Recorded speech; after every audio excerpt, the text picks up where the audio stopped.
নবগঠিত সম্মিলিত ইসলামী ব্যাংকের যাত্রা শুরু হলেও সবার উদ্বেগ এখনও ব্যাংকের টাকা মিলছে না আমানতের। স্বাভাবিক লেনদেনেও আছে স্থবিরতা। এরই মধ্যে সরকারের বরাদ্দ ২০,০০০ কোটি টাকা পেয়েছে ব্যাংকটি। তবে ব্যাংক পরিচালনায় এখনও পায়নি নতুন কর্মকর্তা। ফলে ৫ ব্যাংকের প্রশাসকদের সাথেই বৈঠকে বসছেন নতুন চেয়ারম্যান ডক্টর আইয়ুব মিয়া।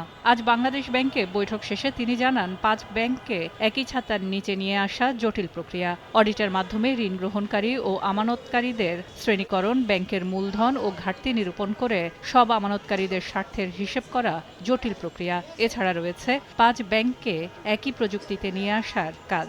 এসেছে, অনেকটা কাজ চলছে খুব দ্রুত গতিতে। তারপরে হচ্ছে কতগুলা ফাইন্যান্সিয়াল ডিসিপ্লিনের যে কতগুলো বিষয়, অ্যাকাউন্টিং, এটা ওটা ইত্যাদি সব জিনিসগুলো, ইভেন অডিটিং, এই সমস্ত গুরুত্বপূর্ণ বিষয়গুলো রয়ে গেছে।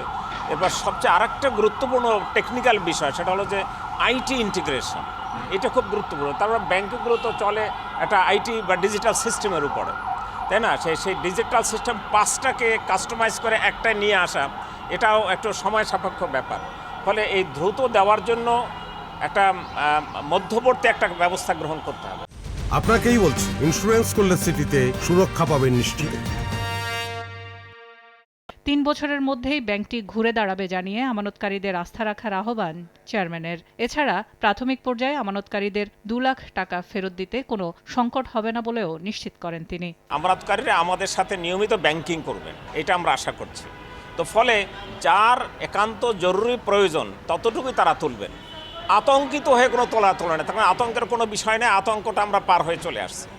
এখন আমরা আশা করি এখন আরও নিরাপদ এবং আমরা একটা ভালো দিনের দিকে আমরা অগ্রসর হচ্ছি। আমরা আশা করছি ৩ বছরের মধ্যে আমরা ঘুরে দাঁড়াতে পারবো। আসছে সপ্তাহে নবগঠিত ব্যাংকের প্রথম বোর্ড সভা অনুষ্ঠিত হওয়ার কথা রয়েছে। সেলিয়া সুলতানা, সময় সংবাদ, ঢাকা।